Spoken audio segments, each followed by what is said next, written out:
Hello everyone and welcome back to my channel. पिछले कुछ videos से हम बिज़नेस में इन्वॉल्व जो कैलकुलेशंस होती है, जो कई लोगों को बेहद परेशानी होती है, जैसे एमएसएमईज़ हैं या ट्रेडिंग यूनिट्स हैं या जो नया बिज़नेस चालू कर रहे हैं, उन्हें बिज़नेस में इन्वॉल्व जो कैलकुलेशंस हैं, आरओआई कैलकुलेट करना है, मार्जिन्स कैलकुलेट करनी है, मार्कअप करना है, ब्रेक इवन पॉइंट समझना है, ये सब जो कैलकुलेशंस जो बेहद कठिनाई सी होती है जिन्हें कैलकुलेट करने में, उसे हम बेहद ही आसान तरीक़ों से इन वीडियोस में प्रेजेंट कर रहे हैं। इस सीरीज़ का ये चौथा वीडियो है। यदि आपने इसके पहले के वीडियोस नहीं देखे हैं तो do go back to the channel, subscribe and watch the other videos as well. Today we are going to talk about break-even analysis. We are going to talk about break-even point. In any business, आप जो investment कर रहे हैं वो investment किस point पे आपकी recover हो रही है, ये समझना बेहद ज़रूरी होता है। हमने यदि कुछ लागत करी है, यदि हमने 5 लाख की लागत करी है, तो 5 लाख की लागत मेरी कितने कितने यूनिट बेचने पे या कितने समय के बाद मेरी 5 लाख की लागत मुझे वापस हो रही है और उसके बाद मैं प्रॉफिट कमा रहा हूँ, ये किसी भी बिजनेस में समझना बेहद ज़रूरी है। ये जो पॉइंट है जहाँ आपका जो एक्सपेंसेस है, यानी टोटल इन्वेस्टमेंट जो है आपकी, वो उसके बराबरी का जब आपका रेवेन्यू हो जाता है, उस पॉइंट को ही हम ब्रेक इवन पॉइंट कहते हैं। इसे ब्रेक इवन इसलिए कहा जाता है क्योंकि इस पॉइंट पे ना आप प्रॉफिट कर रहे हैं, ना आप लॉस कर रहे हैं। That is the reason this point is also called as no profit no loss point. इसे जो है आप मेजरली 2 यूनिट में आप इसे मेजर कर सकते हैं। सबसे पहले कि मैं कितने यूनिट मैन्युफैक्चर करने से या कितने यूनिट मेरे बिकने पे मेरी इन्वेस्टमेंट मेरी पूरी हो जाती है या मेरी इन्वेस्टमेंट मुझे वापस मिल रही है, या कितने समय में। दूसरा जो फैक्टर है वो हम मेजर करते हैं टाइम के फॉर्म में कि कितने समय में मेरी इन्वेस्टमेंट मुझे वापस मिल रही है और उसके बाद मैं प्रॉफिट कमा रहा हूँ। तो ये 2 यूनिट्स में इसे हम मेजर कर सकते हैं। इसे कैलकुलेट करने का तरीका जो है एकदम आसान है। इसके लिए आपको बस 3 चीज़ों की ज़रूरत है। नंबर 1, आपको पता होना चाहिए आपके फिक्स्ड कॉस्ट क्या है, आपका रेवेन्यू कितना है और आपकी वेरिएबल कॉस्ट क्या है। ये सब fixed cost, revenue and variable cost क्या है, ये हम आगे समझेंगे। ये 3 यदि आपके पास में है, रेवेन्यू में से आप वेरिएबल कॉस्ट को आप माइनस कर दीजिए और फिक्स्ड कॉस्ट को इस फैक्टर से डिवाइड करिए, आपको आपका ब्रेक इवन पॉइंट जो है ये पता चल जाएगा। हम ये समझते हैं कि फिक्स्ड कॉस्ट जो है ये क्या है। किसी भी बिजनेस में आपका सेल चालू हो ना हो, आपकी मैन्युफैक्चरिंग चालू हो ना हो, लेकिन आपकी कुछ कॉस्ट जो होती हैं, वो आपके खर्चे जो होते हैं वो बरकरार रहते हैं, वो आपको करने ही करने होते हैं। ऐसी कॉस्ट को हम फिक्स्ड कॉस्ट कहते हैं। जैसे मशीन, आपका ऑफिस का या आपका जो मैन्युफैक्चरिंग सेटअप का रेंट हो गया, आपकी मशीनरी हो गई, सैलरी है, इंश्योरेंस है, डिप्रिसिएशन है, इंटरेस्ट है, ये जो है ये आपका सेल या मैन्युफैक्चरिंग हो ना हो, ये कॉस्ट आपकी जब तक बरकरार रहेंगी इस कॉस्ट को हम फिक्स्ड कॉस्ट कहते हैं।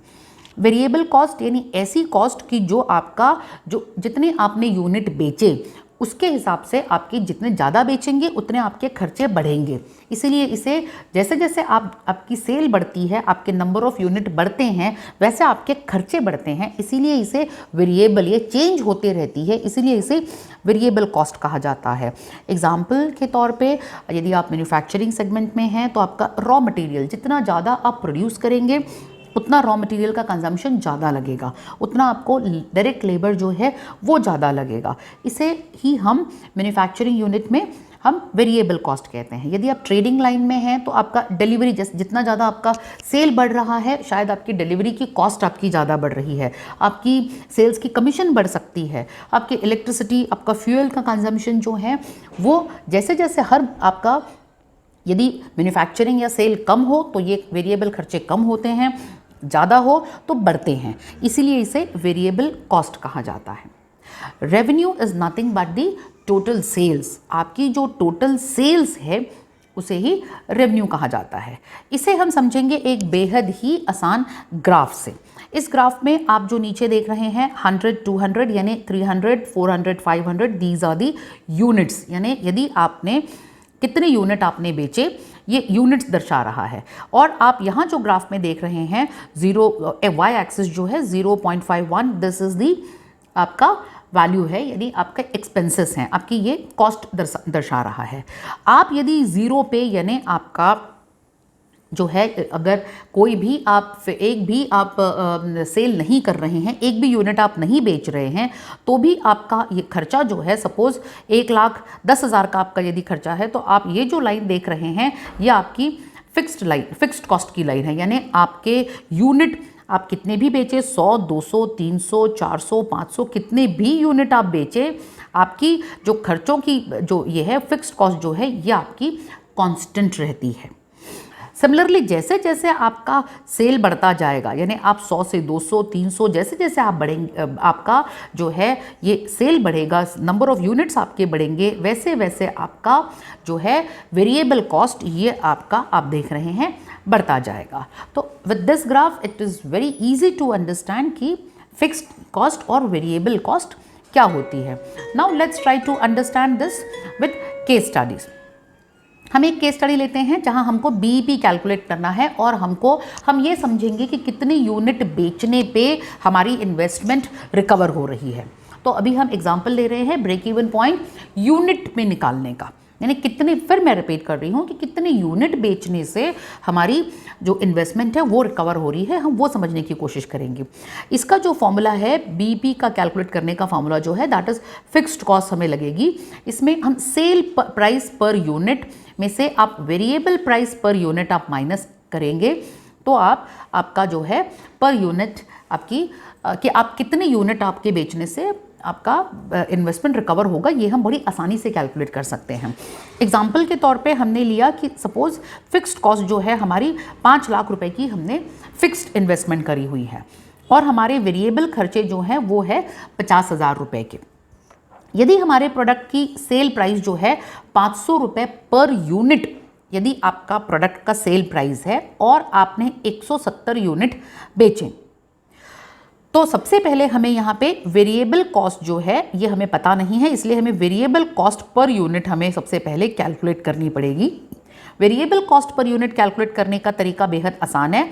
आपको टोटल वेरिएबल कॉस्ट आपने 50,000 का था, तो 50,000 को आपने टोटल जितने यूनिट आपने बेचे उससे डिवाइड किया, तो that comes to 294 per unit. यानी आपका पर यूनिट के लिए आपको 294 रुपये यानी 294 रुपीज़ का आपका वेरिएबल कॉस्ट आपकी आ रही है। अब आपका इसका बीईपी कैलकुलेट करने के लिए 5 लाख की जो आपकी यानी फिक्स्ड कॉस्ट जो है वो 5 लाख रुपए डिवाइडेड बाई आपका जो सेल प्राइस पर यूनिट यानी 500 माइनस जो आपका variable price per unit which हम जो अभी हमने डिराइव करी 294, हमने इसे इससे डिवाइड किया तो 2427 यूनिट्स। यानी यदि आप 2427 यूनिट यदि आप बेचेंगे तो आपकी जो टोटल इन्वेस्टमेंट है वो इन्वेस्टमेंट आपकी रिकवर होगी। यानी इस केस स्टडी के हिसाब से आपको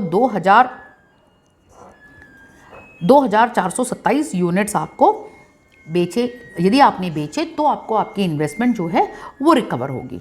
हम दूसरा एग्जांपल लेते हैं जिसमें हम समझने की कोशिश करेंगे कि कितने समय में, अभी हमने इसके पहले हमने समझा यूनिट, कितने यूनिट बेचने पे आपकी इन्वेस्टमेंट वापस हो रही है। अब हम इसे समझेंगे टाइम के हिसाब से कि कितने समय में आपकी इन्वेस्टमेंट रिकवर होती है। इसका फॉर्मूला भी बेहद आसान है, it is fixed cost divided by revenue minus variable cost. For example यदि आपकी फिक्स्ड कॉस्ट 5 लाख रुपए है और आपकी वेरिएबल कॉस्ट 50,000 रुपये है और आपका रेवेन्यू यदि 1 लाख रुपए का है, इसमें ऊपर दिए गए फॉर्मूला के हिसाब से fixed cost 5 lakh divided by आपका रेवेन्यू जो है वो है 1 लाख रुपए का, आपकी जो वेरिएबल कॉस्ट है वो है 50,000 रुपये की। तो इट मीन्स आपका 10 मंथ्स आपका जो है ये बीईपी है। यानी इस केस स्टडी के हिसाब से यदि आपने 5 लाख रुपए की इन्वेस्टमेंट करी है, 50,000 का आपका वेरिएबल कॉस्ट है और आपका रेवेन्यू यदि आप सेल यदि 1 लाख रुपए की जनरेट कर रहे हैं तो 10 महीने में आपका बीईपी ब्रेक इवन पॉइंट आपको आएगा। यानी 10 महीने में आपकी इन्वेस्टमेंट जो है ये रिकवर होती है। तो आई होप आप लोगों को ये बेहद आसान तरीके से ब्रेक इवन पॉइंट किस तरीके से कैलकुलेट किया जाता है ये समझ में आया होगा। In case if you want कि मैं कोई और टॉपिक्स लूँ तो आप ज़रूर इसमें कमेंट्स में आप टॉपिक्स डालिए। सो दैट मैं उन टॉपिक्स को आगे कवर कर सकूं। यदि आपको वीडियोस पसंद आ रहे हैं तो do subscribe and like and comment to the videos. Thank you all of you.